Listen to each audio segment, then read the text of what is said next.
We spoke on the Acting Secretary of the Department of Housing and Urban Development, Adrian Todd.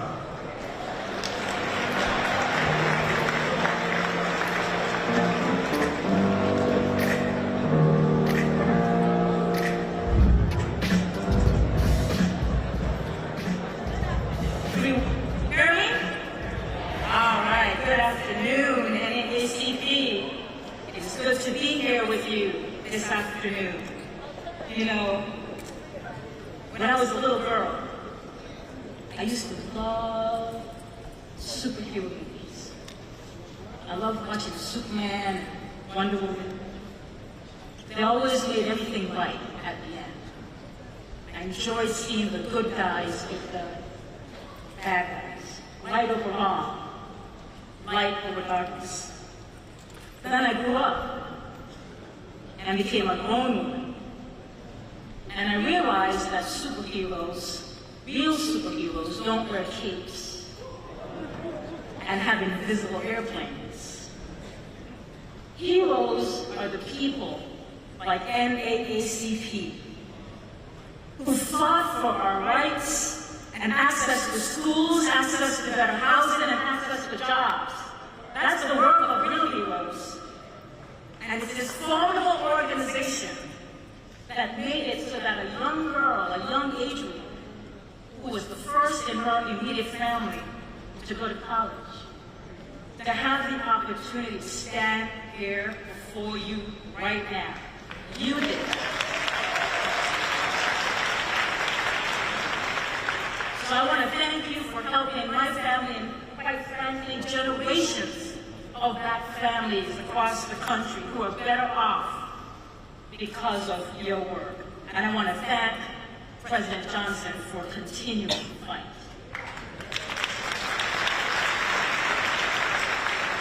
But look, here's what I know. I know you can't do this hero's work alone. I know that doing the right thing is a team sport. And I'm proud to be a member of a team, the Biden-Harris administration, that understands right from wrong and what needs to get done. And at HUD, we are doing our part. In just the past couple years, we've helped 250,000 black families buy a home. We've helped thousands of black families keep their homes when times got hard. We've provided down payment assistance to help folks who may not have family and friends to rely on. In fact, right here in this state, HUD's Housing Counseling Team is serving as founding members for a new initiative with the goal of helping 25,000 black families buy their home. And let's hear it for that. And we're seeing progress. The homeownership gap between white folk and black folk during this administration has been reduced by 13%. We know there's work to do, but we're on the right path. We've provided more support for renters to pay their rent. We sent $50 billion to communities, and we provided more rental vouchers for low-income folks who just need a fair shot. We've given local leaders historic levels of funding to help our homeless brothers and sisters find shelter. And I'm seeing our homeless numbers go down in different communities across the country, but I know we have work to do. We have work with our grandparents, our sisters and brothers and cousins on the street need our help. HUD has provided millions of dollars for HBCUs to study and research ways that we can improve the housing condition of black people across this country. And that's money well spent. And we are fighting appraisal rights. You know, we should not have to take down pictures of our grandparents, pictures of our parents, pictures of our children's wedding, to make sure we're getting a fair appraisal of our house.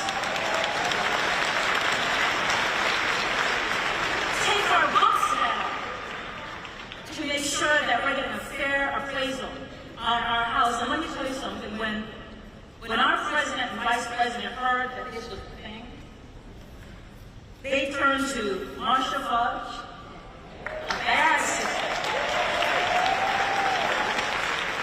a woman I'm proud to have called my boss, and then she retired on me. And I still talk to her about that. But they turned to Marsha Fudge and Susan Rice and said, we have to figure this out. And we have been on this journey to make sure that we're not just working to make sure people are empowered with information. People thought that that's what you did. That's not what you did. That was wrong. We gave them an avenue to figure out where they should go, but even more than that, we just settled the case with a group called the Appraisal Foundation to force them to diversify. This is an industry that is less than 1% of black and brown folk. And we said, you need to look like America. And that's what we want to do. And this is just some of the work we're doing to really be about helping black and brown communities. We're getting housing built so people can live in places they can afford and neighborhoods with good schools. We're working to eliminate lead paint and other hazards from home so our babies don't get sick. So we talk about our collective legacy, about what drives us to action, what keeps us moving forward. It's not the people who think that this work doesn't matter.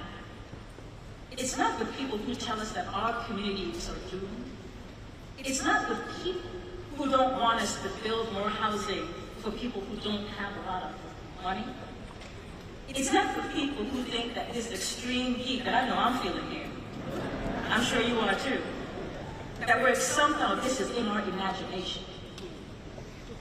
What drives me and my colleagues is the generations of Americans. The legacy we're building requires us to ask ourselves, when we look back at this critical moment in history, what will people say of us? What will we be proud of? Look, my colleagues and I know that there is more work to do. And that's why today HUD has awarded $325 million to cities and towns across the country to help restore affordable housing, build new housing, and support small businesses. And that includes $50 million right here in Las Vegas. It's why our president is announcing actions today to help American people with their high rents, and why we're investing to build more affordable housing for us to rent and for us to survive. Folks, HUD remains committed to our communities. We remain committed to fairness. We remain committed to justice. And we are committed to people who just need a little bit of help to get by, just looking for a fair shot. We are making sure this country lives up to not just its ideals, but to building a legacy that has a home for everybody. Because we have come too far to turn back now.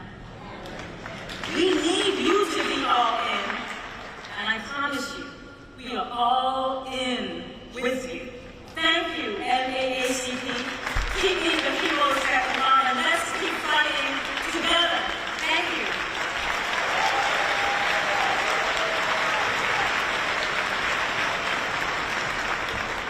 Welcome to the stage next. Please welcome Assistant Attorney General with the Civil Rights Division of the Department of Justice. Here's Kristen Clark.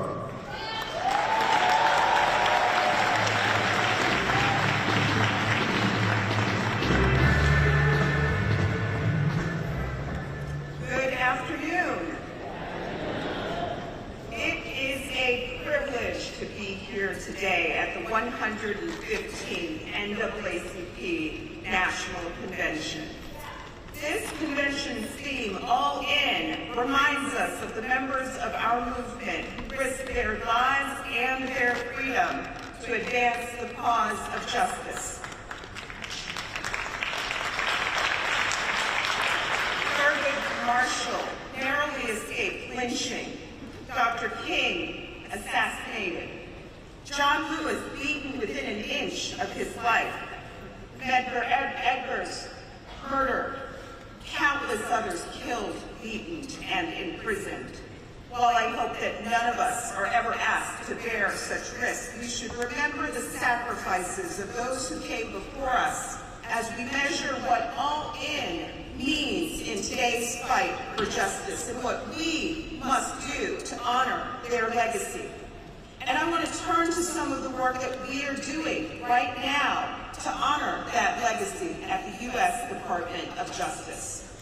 The Civil Rights Act of 1964, the Voting Rights Act of 1965, the Fair Housing Act, the Matthew Shepard and James Byrd Hate Crimes Prevention Act, and other federal laws give us an array of tools to fight discrimination and to safeguard our constitutional rights. And we use these tools every day to confront the injustices and inequities that flow from discrimination wherever we find them. One area of our work that remains a critical priority for the Justice Department is ensuring that law enforcement officials carry out their jobs lawfully and without bias. Our fight to ensure constitutional, fair, and non-discriminatory policing remains as urgent as ever. We have prosecuted officers who abused their power, including those tied to the tragic deaths of George Floyd in Minneapolis, Tyree Nichols in Memphis, and Breonna Taylor in Louisville.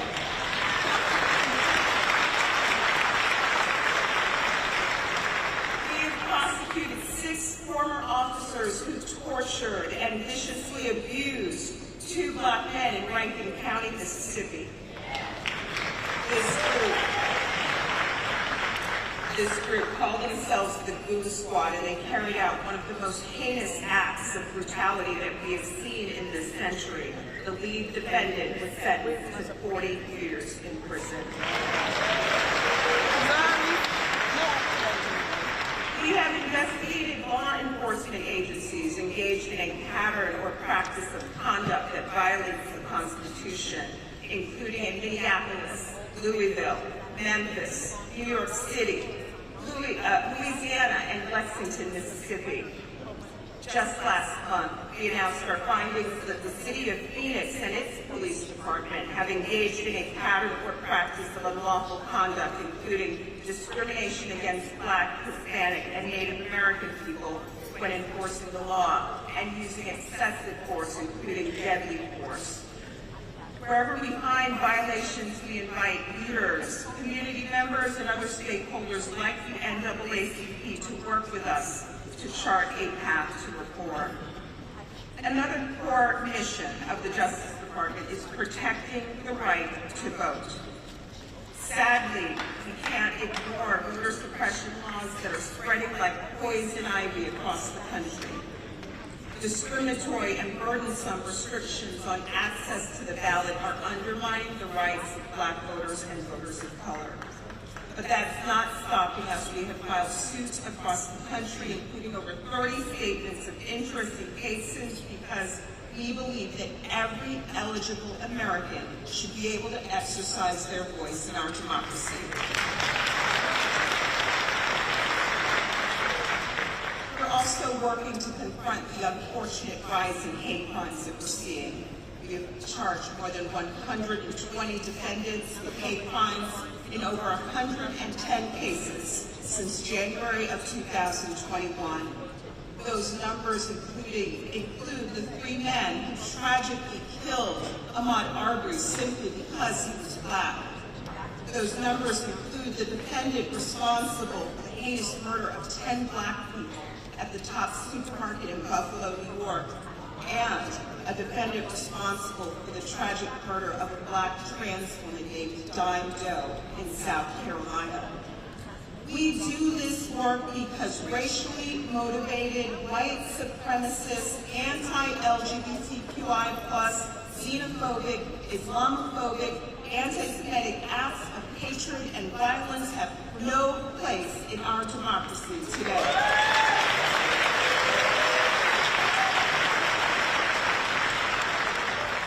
We're also ramping up the fight fight for environmental justice. We know that climate change disproportionately affects communities of color. For example, in 2021, the EPA found that Black Americans are 34% more likely to live in areas with unacceptably high projected increases in childhood asthma diagnoses. We have launched multiple investigations to ensure that no one's ability to live a healthy life is dictated by their race or their zip code. Last May, we secured a groundbreaking settlement to ensure that the residents of Lowndes County, Alabama have access to safe and effective septic and wastewater management systems. Whether we are talking about lead wastewater, illegal dumping, or exposure to raw sewage, we cannot tolerate these injustices in our communities today. And we're working to ensure that the gateways to opportunity and the ability to amass generational wealth are open to all. And we're doing this by working to end modern-day redlining. Our Combating Redlining initiative, launched with the leadership of Attorney General Merrick Garland, has brought more than $122 million in relief to communities all across the country. We're working to also address appraisal discrimination, which the Secretary just talked about a moment ago. Too many of our jails and prisons woefully mistreat incarcerated people, and we're also striving to end this. For example, in an investigation, we recently found that Parchman Prison in Mississippi failed to provide adequate mental health treatment, failed to take sufficient suicide prevention measures, subjected people to prolonged solitary confinement in egregious conditions, and more. We do this work because people do not surrender their rights at the jailhouse door. NAACP, this is just a small sample of our work. As I close, I want to note that through our efforts to protect civil rights, we recognize that an all-in fight for equality requires just that. All of us. Never has that been truer than it is right now. As one of the great founders of the NAACP once noted, W.E.B. Du Bois, now is the accepted time, not tomorrow, not some more convenient season. It is today that our best work can be done, and not some future day or future year. It is today that we fit ourselves for the greater usefulness of tomorrow. Today is the seed time. Now are the hours of work, and tomorrow comes the harvest. So NAACP, I promise you that the Justice Department, the People's Justice Department, will continue to stand alongside you and all those who work and fight for equal justice in our country. We will not give up. We will not wait for some more convenient season. We are all in now, and we will remain all in until we can reap the harvest.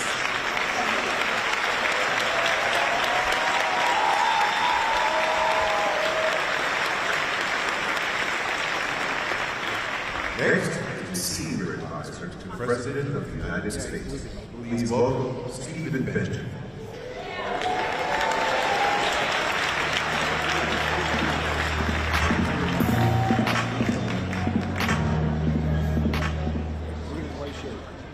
That's some pretty cool walkout music, Congressman. I'm not sure what that was. I'm gonna be very brief. I served as Senior Advisor to the President. I run public engagement at the White House. My first real title was as President of the Youth and College Division of the South Carolina NAACP.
Hittites and the Hivites and the Girgashites and the Jebusites and the children of Jericho, all the things that God had done for them up to that point.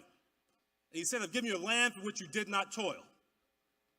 Alongside you and all those who work and fight for equal justice in our country. We will not give up. We will not wait for some more convenient season. We are all in now, and we will remain all in until we can reap the harvest. Thank you.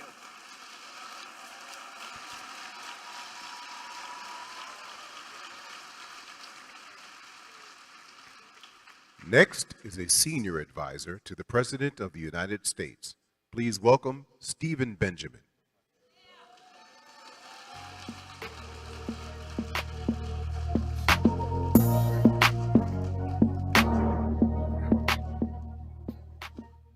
That's some pretty cool walkout music, Congressman. I'm not sure what that was. I'm going to be very brief. I serve as senior advisor to the president. I run public engagement at the White House. My first real title was as president of the Youth and College Division of the South Carolina NAACP.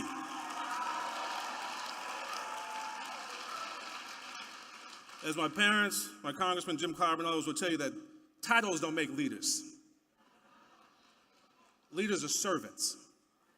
When I think about, and I'm here honestly in my capacity, my friend Derek Johnson, who I met as a youth leader here, asked me to say some things on behalf of the incredible, diverse leadership that our president has assembled across the administration, but certainly at the White House. I think of the president's wisdom, and I think of my grandfather, Sam Benjamin. My grandfather, like many of your parents and others, was not an educated man.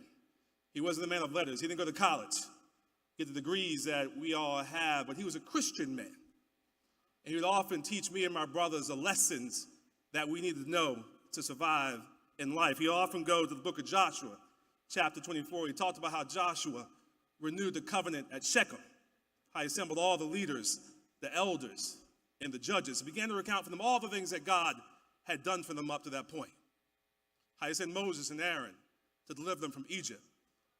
How he delivered them in battle from the Amorites and the Perizzites and the Hittites and the Hivites and the Girgashites and the Jebusites and the children of Jericho, all the things that God had done for them up to that point.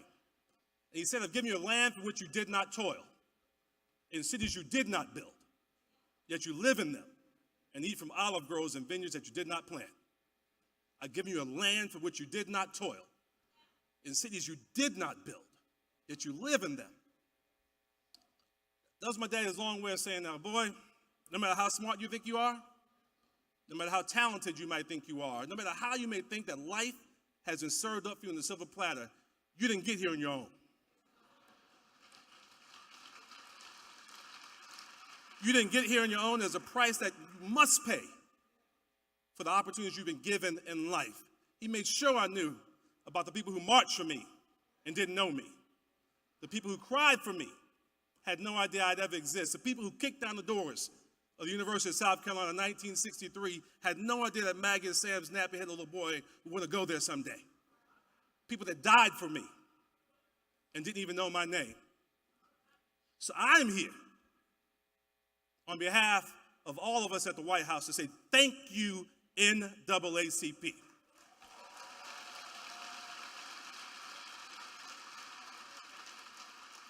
Thank you for fighting the fight. Thank you for never stopping fighting the fight on behalf of all of us, paying our debt to the generations behind us and paying our debt forward to the generations yet unborn. Now, before I take my seat, I'm going to ask one more of my colleagues to come on out. Kareem Jean-Pierre. Kareem does an amazing job on behalf of the president every day, fighting the fight, telling the story on behalf of the American people.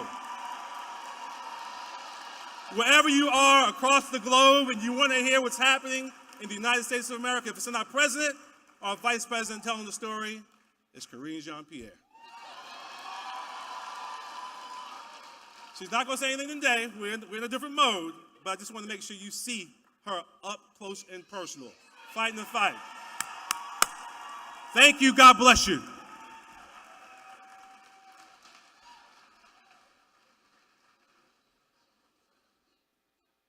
It's one thing to thrive, but it's another thing to do it for us. What does it mean to be Black and thriving? It means basking in our culture, our unique influence, our rhythm of joy. It means celebrating our community, our alma maters, our villages of pride and excellence. It means taking center stage, painting the town black, setting the standard on what it takes to be bold, talented, and revered. It means putting Black America first. No need for beginner's luck. We've been doing this. For culture, for community. We stand in the gap. We stand firm in our contributions, past and present. We advocate. We represent. We recognize. And when we vote, we vote. And vote. And vote again to make democracy work for Black America. And we make that happen because of you, because of us, because of them. We make good happen for culture, for community.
Please welcome NAACP President and CEO, Derek Johnson.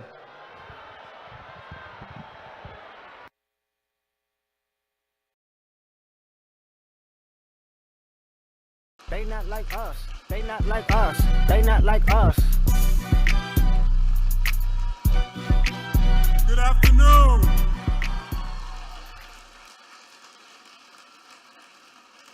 Good afternoon, NAACP.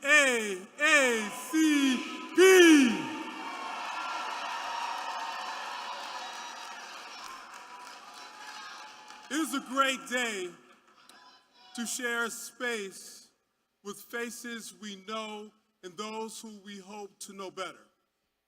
To our members, this convention is for you.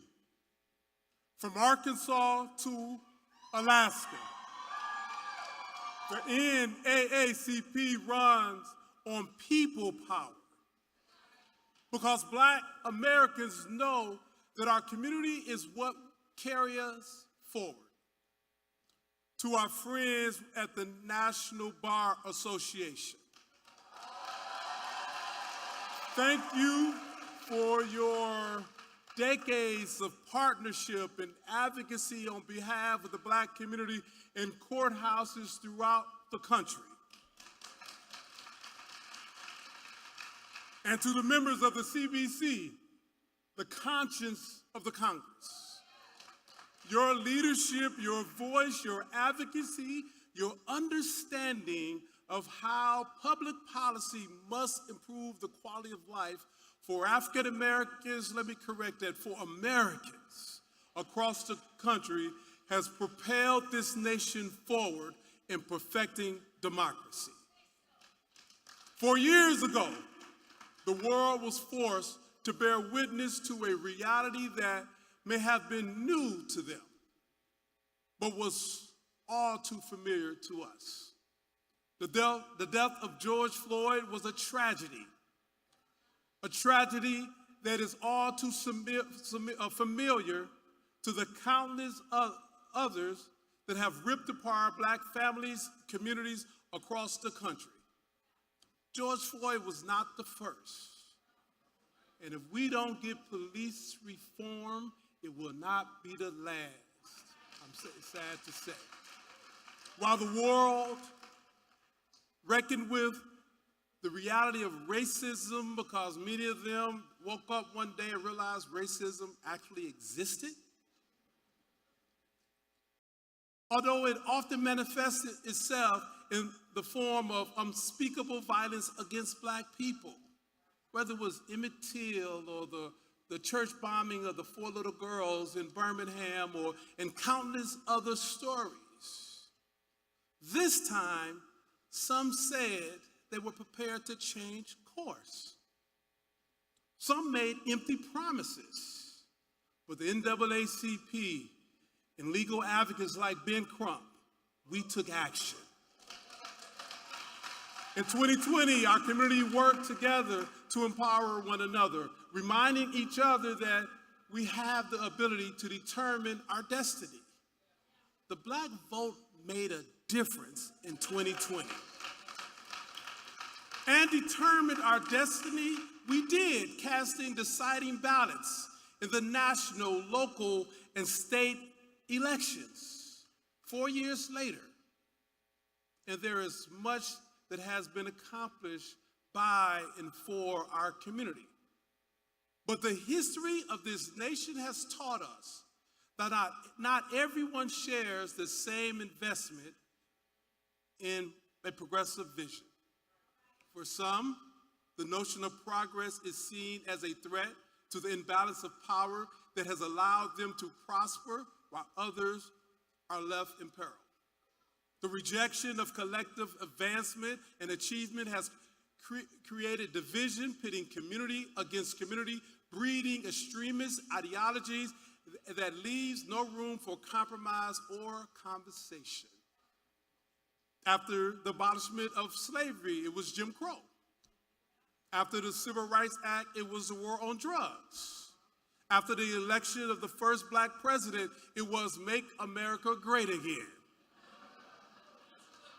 And now, after the racial reckoning that a Black man lost his life, that all of us seen on social media platforms, on cable news, on broadcast news, the response is Project 2025. Over the past 4 years, we've worked to make education more equitable and accessible while widening the opportunity to increase economic output through organizing, advancing, and working with the current administration to cancel over $160 billion in student debt. Teachers, for the first time, qualify for home ownership or increasing the quality of the housing stock that they are able to get for their families.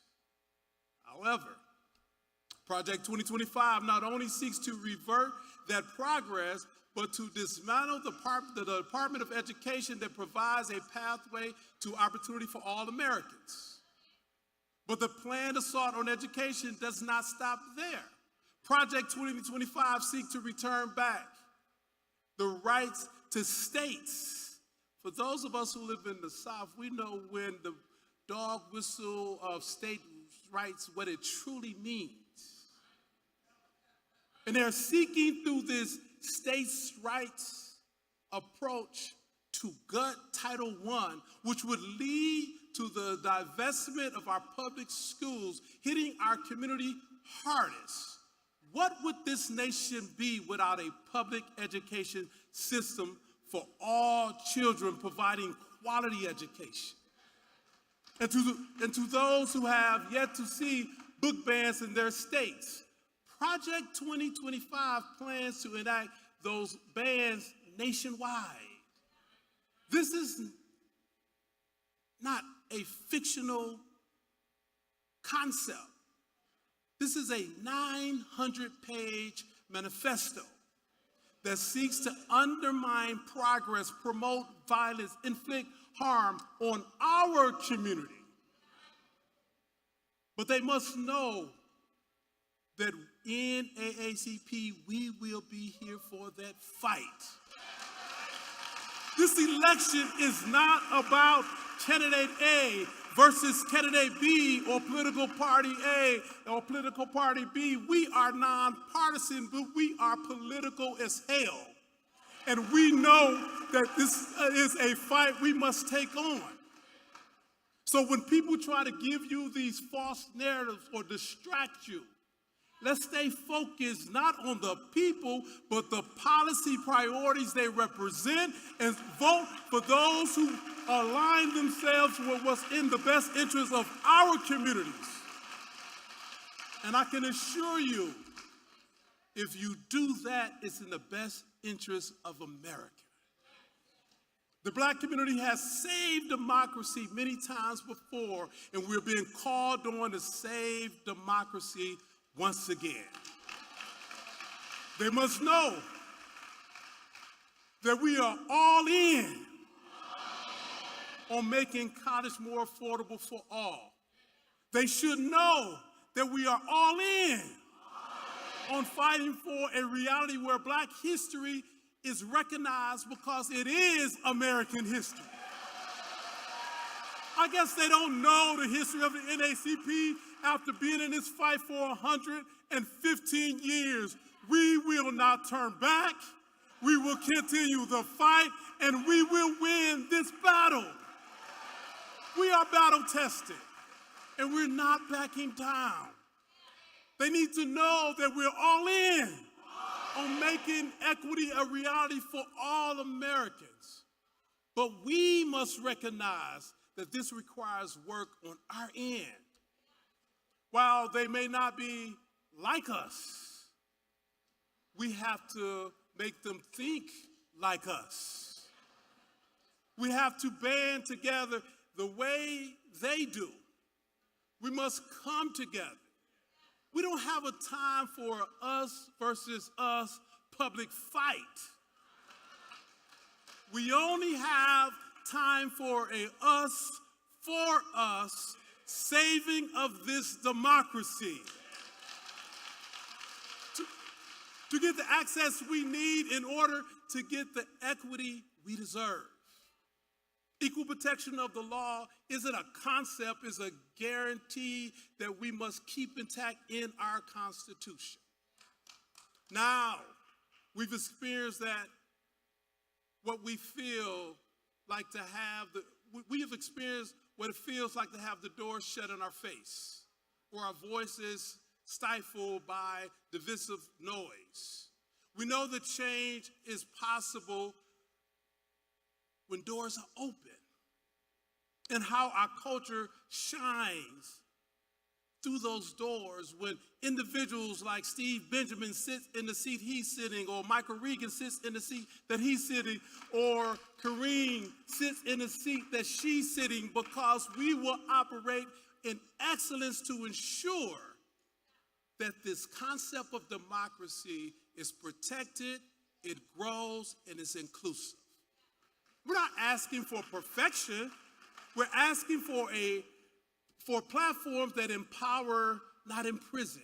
We're asking for leaders who don't shut the door on our face or drown out our rallying cries. And while there is a lot of work to be done, I am proud to welcome a leader who doesn't shut the door in our face, but turns up the volume when speaking.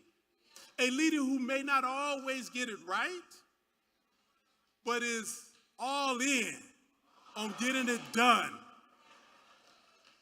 And with that being said, I am honored to welcome the 46th President of the United States of America, Joseph R. Biden.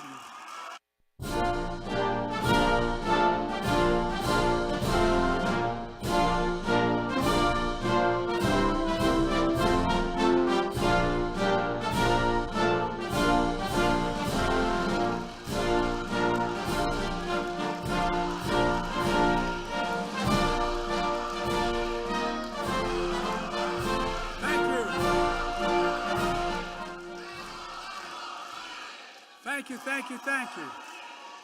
Folks, my name's Joe Biden, and I'm a lifetime member of the NAACP. And I am all in. My word, I am all in. President Johnson, thanks for the introduction and for your leadership, most of all for your friendship. And thanks to all the thousands of members across America that are here. One of the most important organizations in our country. And a special thanks, I mean it sincerely, to the members of Congress who are here, including Nevada's own Stephen Horsford, chair of the Congressional Black Caucus. I don't know where he is, but I know he's out there. As so many members of the CBC members defending freedom, like Benny Thompson of Mississippi, chair of January 6th Committee. And the best friend anyone can have, Jim Clyburn of South Carolina.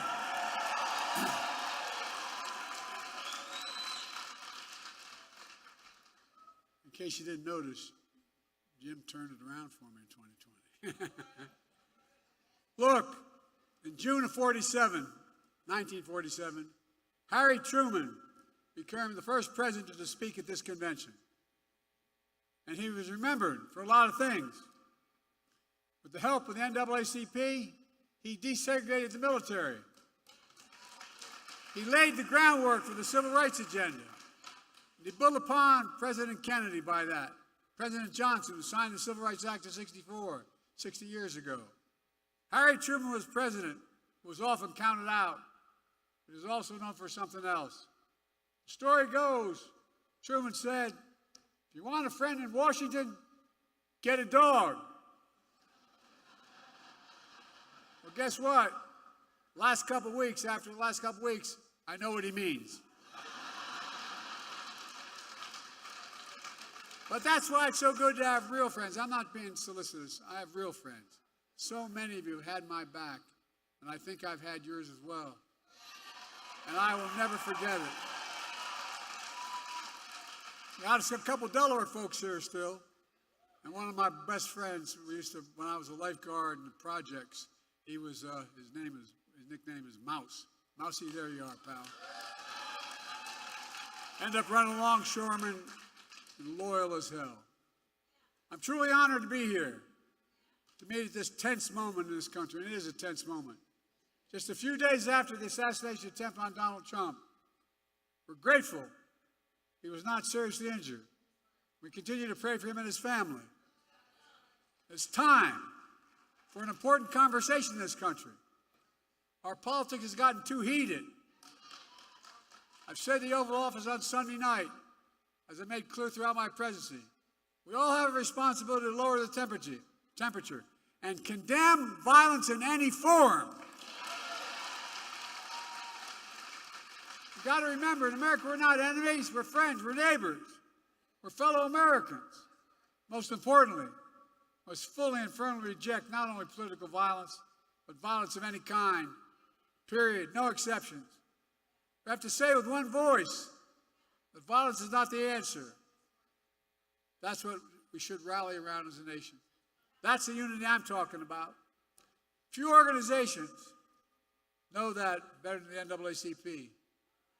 For the race riots in Springfield, Illinois in 1908, the NAACP was formed. That's what started it. You know the pain and the price of violence. You understand if you're going to talk about standing against violence, you must stand against all violence. We must stand against violence perpetrated against presidential candidates in Pennsylvania. We must stand against all violence. The violence perpetrated against George Floyd of Minnesota, against black veterans like police officers Eugene Goodman on January 6th, and black election workers like Ruby Freeman and Shane Moss in Atlanta. We have to stand against the violence and intimidation of white supremacy that murdered innocent lives in that grocery store in Buffalo, New York when I went up there. Mother Emanuel Church in Charleston, South Carolina. We're standing against the violence that murdered children in Sandy Hook and Uvalde. Concert goers in Las Vegas.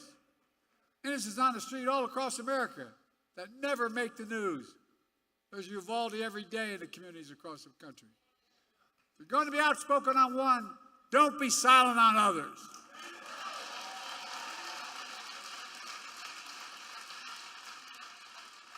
If we're going to speak about violence, we're going to speak about guns.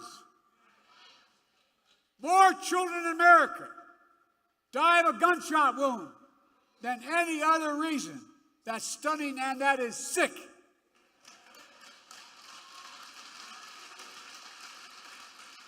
And it's sheer cowardness if we do nothing about it. So, if you want to stand against violence in America, then join me in getting these weapons of war off the streets of America.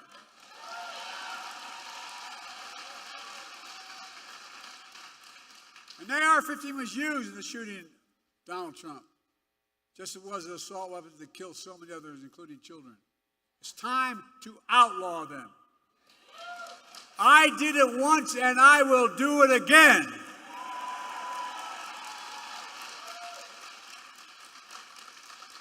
Now, just because we must lower the temperature in our politics as it relates to violence, it doesn't mean we should stop telling the truth. Who you are, what you've done, what you'll do, that's fair game. As Harry Truman said, I've never given anyone hell. I just told the truth and they thought it was hell. That's what I'm going to do. Well, here's the truth about why Donald Trump's presidency was hell for black America. He tried to repeal Obamacare to kick millions, I mean millions of black Americans off their health insurance. He had a $2 trillion tax cut that overwhelmingly benefited the super wealthy, the biggest corporations, and exploded the federal debt larger than any one president has in one term.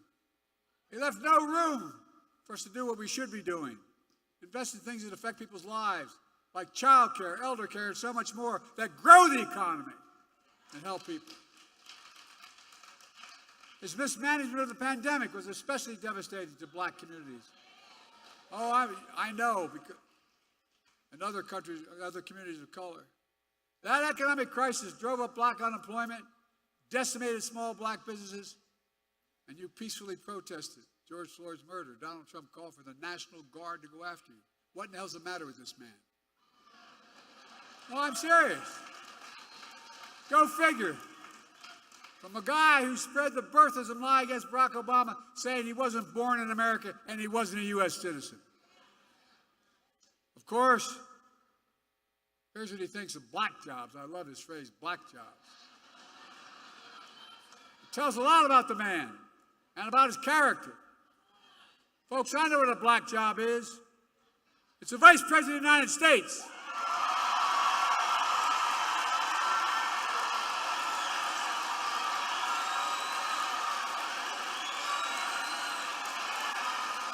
I know what a black job is.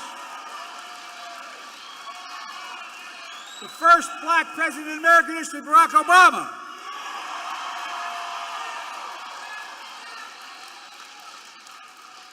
I was vice president to Barack, and she is my vice president. I nominated the first black Secretary of Defense in American history. He's doing one hell of a job. I nominated the first black woman to the United States Supreme Court. It mattered. It mattered. And I promised myself, and I promised America, that my administration would look like America. And I'm proud that we have the most diverse administration in all of history that taps into the full talents of our nation. That's who we are. These guys don't get it. That's why we're so successful. No, I'm serious. That's what makes us the greatest nation on earth. That's not hyperbole. Folks, it's because of you that I'm president and Kamala Harris is vice president. And by the way, she's not only a great vice president, she could be president of the United States.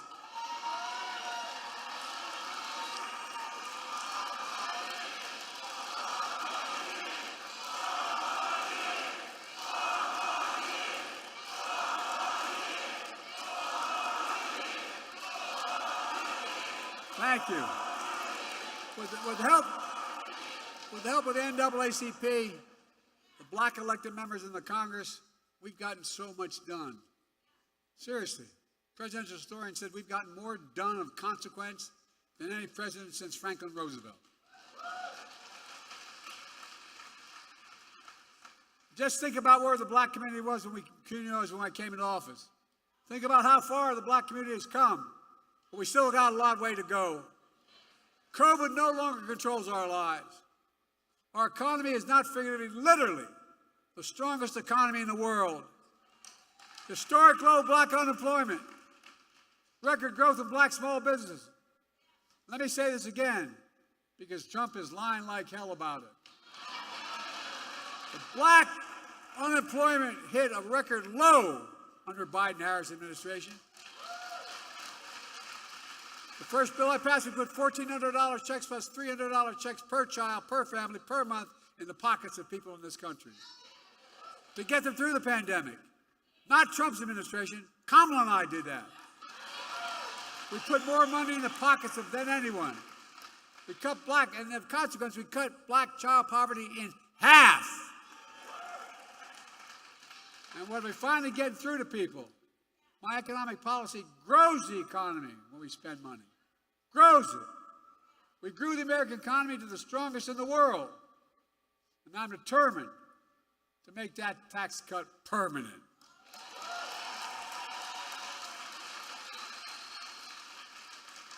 No child should ever go hungry in America. And by the way, all the data shows they can't let them tell us we drive up deficits. They drive up deficits, folks. When you have child care, guess what? Mom or dad can work. And the child can be safe. We're connecting black neighborhoods that were cut off with old highways and disinvestment decades ago. My city, Wilmington, Delaware. I-95 runs up through what used to be the black community, divided it, 6 lanes wide. We're going to make sure that the states want it. We're going to be able to pave over at the top of that and still have the highway. Connecting neighborhoods. We're removing, which is costly, every poisonous lead pipe in a house in America so every child can drink clean water without fear of brain damage. We're delivering high-speed and affordable broadband. No child should have to sit out in the parking lot with their moms in front of a McDonald's so they can get online to do their homework. And because of you, we're not only protecting Obamacare, you allowed me to increase it, making health care more affordable. We're putting, and by the way, more than it's ever been, millions of African Americans now have health care because of what we've done. We're putting home ownership within reach. How do you generate generational wealth, no matter what community you're from? I know how we did it when everything got stuck in Scranton and with no jobs. moved to Delaware. Dad worked like hell so he could get down payment to buy a small house. That's how you build equity. As small as a 3-bedroom split-level home with 4 kids and a grandpa living with us. But it was a home, and he was able to build some equity. Look, we're making the most significant investment in climate ever in all of history.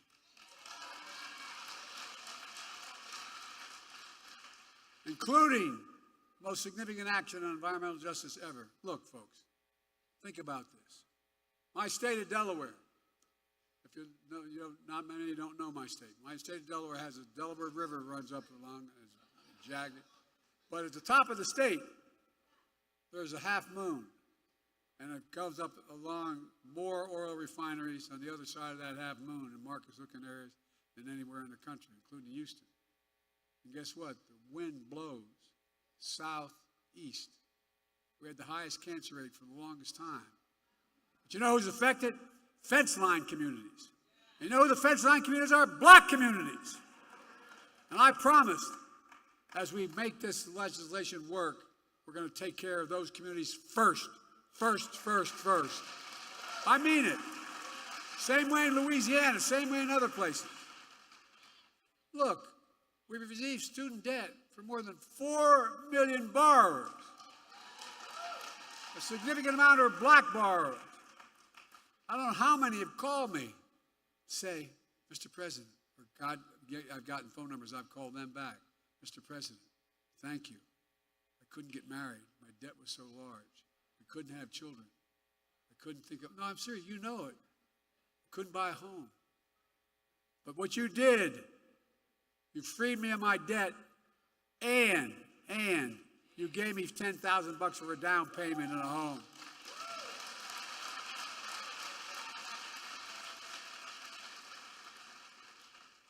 And this project, 2024, 2025, Trump's deal, you know, he talks about education.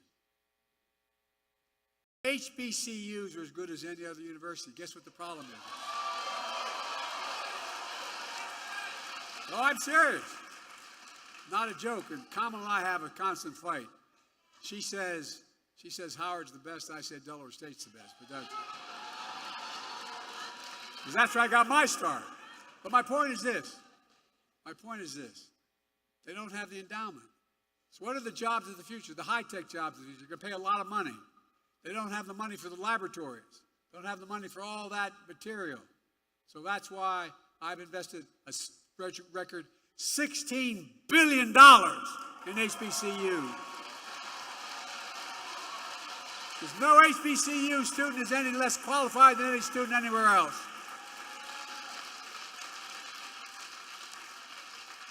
And by the way, we're making sure that no one goes to jail for the mere use or possession of marijuana. The record should be expunged. It holds them back. All told, because of you, the NAACP, we're making the most significant investments in Black America ever in all of history. We're seeing the results. The racial wealth gap is the lowest it's been in 20 years. Inflation is down in 3 years and coming down further, and we're going to have, as they say, a soft landing. Folks, you're going to see us grow faster and faster. That's not just my view. It's the view of 16 Nobel Prize-winning economists who put out a statement looking at my economic plan and Trump's. They said, my plan will continue to lower inflation, continue to grow the economy. Prices are falling for cars, appliances, and groceries. We're going to keep corporate greed at bay. But here's the thing, what it said about Trump. They said, his policies will cause a recession. No, by the way, these are not a Democratic outfit. 16 Nobel laureates. Look, I come from the corporate state of the world, Delaware. I know how they work. There's more corporations incorporated in my state than any state in America, all combined. But that's what? We have to deal with corporate greed now. No, it is. Corporate profits are double since the pandemic. And they keep bringing prices down. We have to bring prices down further. Look, folks, the idea that corporate-owned housing is able to raise your rent $300-400 a month or something, under what I'm about to announce, they can't raise it more than $55.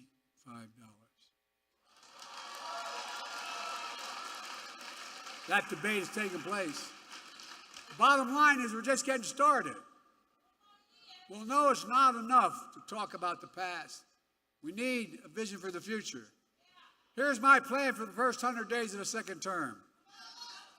Kamala and I are calling on Congress to pass the John Lewis Voting Rights Act.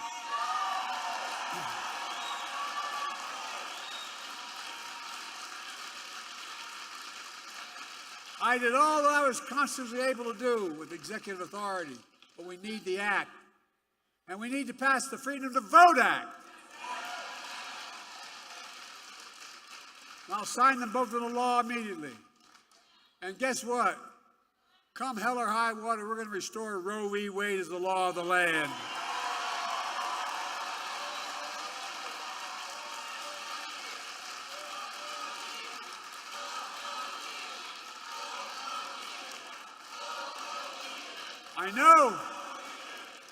I know you say, Joe, you may not have a Congress. Well, guess what? You all told me I couldn't pass the Inflation Reduction Act.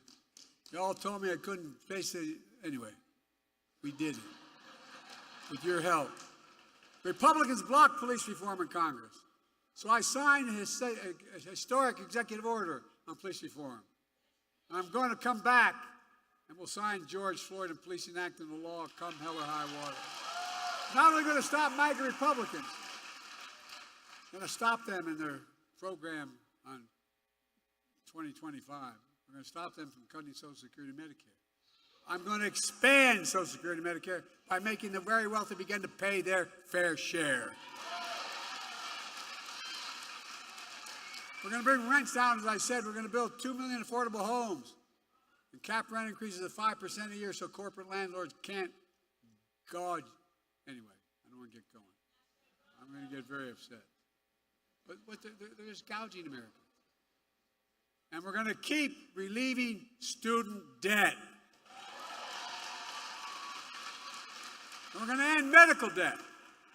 We've already made sure medical debt can no longer be put on a credit report. Well, I'm working with states to wipe out medical debt for pennies on the dollar so it's not hanging over you the rest of your life. We're going to raise the federal minimum wage. Our first term, we capped the cost of insulin for seniors at $35. Total drug costs for seniors, beginning in 2024-5, at $2,000 and some of those cancer drugs are $10,000, $12,000, $14,000 a year. But the second term, we're going to do that for not just seniors, for everyone in America. And by the way, not only saves lives, it will save taxpayers, just what I did on the first round on dealing with Medicare. It saves the taxpayer $160 billion because they don't have to pay these exorbitant prices to these, anyway. This year, Medicare is negotiating lower prices for some of the costliest drugs on the market. That threats everything, that treats everything from heart disease to arthritis. In the next term, we want to go further, give Medicare the power to negotiate lower prices for 50 drugs a year, not 10. That not only will save lives, it's estimated to save the taxpayer another $200 billion a year. This is saving taxpayers money. By the way, if you notice, all the stuff they said, big spend in Biden, we have lowered the deficit, not raised it. We've increased economic growth. Folks, here's what else I'm determined to do. I'm determined to end Trump's tax cuts for the very wealthy and big corporations and make the tax code fair and ease the burden on working people. I kept my commitment that no one making less than $400,000, I never saw in my life till I got elected president, will pay a penny more in federal taxes. But here's the deal. We have in America, since the pandemic, 1,000 billionaires. 1,000. You know how much in federal tax they pay? 8.2%. That's their federal tax, 8.2%. We're going to make billionaires pay a minimum of 25%, which is low. No billionaire should pay a lower tax rate than a teacher, a firefighter, a nurse, a janitor. That's simply ridiculous. And when we do that, that alone will generate $500 billion in revenue over the next 10 years, allowing us to lower costs for families and save the government money. We can do more on elder care, child care, bringing down the federal deficit, and so much more. This is not rocket science, folks. But they've convinced us that any spending of money is costly. It's saving money. God's truth, it's saving money. And it's vitally important. You know, the next president of the United States could appoint 2 or more justices to the Supreme Court. Just imagine. I know the stakes. Folks, my vision for the future will continue to be all about working people in this nation. And my whole career, and go back and look at it, I've not been perfect by any stretch of the imagination, but a simple proposition, the family I come from, the neighborhood I come from. Everybody deserves a shot, just a shot, no guarantee. Give hate no safe harbor. Leave no one behind. That's in stark contrast to my predecessor and the mega officials. They'll do everything, undo everything the NAACP stands for. But now they're trying to deny it. They're lying about their Project 2025. They want to deny you freedom, the freedom to vote, have your vote counted. They'd impose a nationwide ban on abortion. This new vice president, if you ever have any doubt, man, just take a look at what he's been saying. They want to prosecute political enemies. They want to cut Social Security and Medicare, rip away protection for millions of pre-existing conditions, over 400 million people. Stop Medicare from negotiating lower prescription drug prices, risking people's lives, costing the government more money. They'd eliminate the Department of Education. No, you ought to read it. Saying it's a state issue. Give me a break, a state. We know how well we do with the states. They would cut school lunches, eliminate the Head Start program for lower-income children. They allow employees to stop paying overtime, employers to stop paying, catch this one, to stop paying overtime to hourly workers. They're such good people.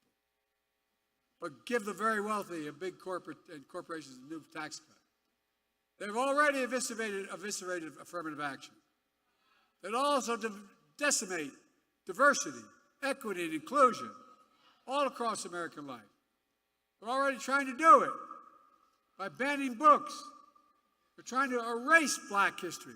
Black history is American history.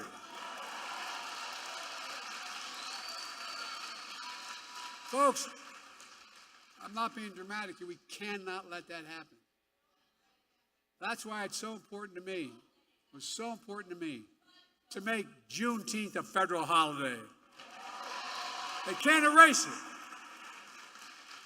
Now, people are going to know what happened on Juneteenth. That's why I made federal lynching a federal hate crime in Emmett Till's memory, and that's where you've been reminded. Remember what they tried to do? As well as establish national monuments for Mamie and Emmett Till, and so much more. So there's no doubt about what's happening. Look, folks, as I said before, we know black history is American history. It's as simple as that. Let me close with this. The Psalm tells us, I've been young and now I'm old. Yet I have not seen the righteous forsaken. I have not seen the righteous forsaken. And I will not see the righteous forsaken. Hopefully, with age, I've demonstrated a little bit of wisdom. Here's what I do know. I know how to tell the truth. I know right from wrong. I know how to do this job. And I know the good Lord hasn't brought us this far to leave us now. There's more work to do. This is the moment to be engaged. The work you're doing to recruit hundreds of thousands of volunteers, move millions of people to make their voices heard, may well determine America's future for decades to come. And folks, that's important. We must all be defenders for freedom, justice, equality, and the bedrock of democracy. And there's been no more important voice in that truth than the voices of the black community. I mean it. And when Americans fail to live up to what we say we believe, you don't give up hope, nor do I. We've always loved this country, even when it has not loved us back. We worked hard as hell. Just think about it. Our children, your children, grandchildren. Ask yourself, what America do you want to leave them? My answer is an America of hope, fairness, opportunity, possibilities. Look, I spent more time with Xi Jinping of China than any other world leader has. I was with him in China on the steps of the mountains. And he looked at me and he said, "Can you define America for me?" It's God's truth. And I said, it's recorded. I said, yes, in one word, America. Possibilities. Nothing is beyond our capacity. America, where it's full of promises available to everybody. America, where racism and violence are no longer the ghost that have too long haunted the nation. Folks, this is about you and your families and everything the NAACP has stood for generations. Freedom, democracy, America. Always marching, always believing, always keeping the faith. We're going to do this. So let me ask you, are you all in? Because I'm all in. We just have to remember who we are. We are the United States of America, and there's nothing beyond our capacity when we do it together. And let's stay together. God bless you all, and may God protect our troops.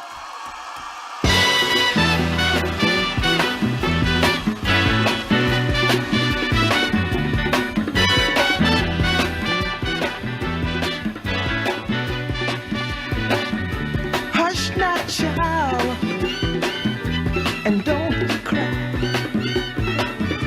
Your folks might understand you by and by.